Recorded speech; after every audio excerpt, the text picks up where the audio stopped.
আজকে থেকে আমার ক্লাসের মধ্যে প্রিন্সিপাল স্যারের মেয়ে পড়বে। চলো আমরা ক্লাসটি দেখে আসি। আমার মেয়েকে ভালোভাবে দেখে রাখিয়েন। ওয়াও, কেমন মেয়ে, এত বেশি ব্যথা পাইছি তারপরে একটু কান্না করলো না। তাতে আমার কোনো কিছু যায় আসে না, কিন্তু এই সুইচ দিয়ে তো আমাদের অনেক বেশি ভয় লাগে।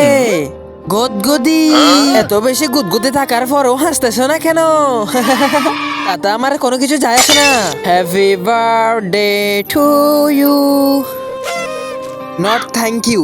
প্রিন্সিপালের মেয়ে হয়ে কি তোমার অনেক বেশি দাম বেড়ে গেছে নাকি? আরে বেটা, এদের কথা শুনিও না, আমি তোমার জন্য একটা গিফট হিসাবে ব্যাগ এনেছি।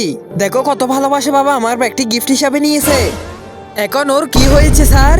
তার আগে দেখবো কারা শয়তানকে হারিয়ে মা বাবাকে ভালোবাসে। যারা মা বাবাকে ভালোবাসে তারা ভিডিও দেখতে লাইক করে চ্যানেলটাকে সাবস্ক্রাইব করে দিবে, আর যারা শয়তানকে ভালোবাসে তারা লাইক সাবস্ক্রাইব করতে হবে না, আর কমেন্টের শেষে আই লাভ ইউ বাবা মা লিখে যাবে। যেদিন ওর মা মারা গিয়েছে ওই দিন থেকে ও এরকম হয়ে গিয়েছে, ওর মাকে ছাড়া সে কিছু বুঝে না।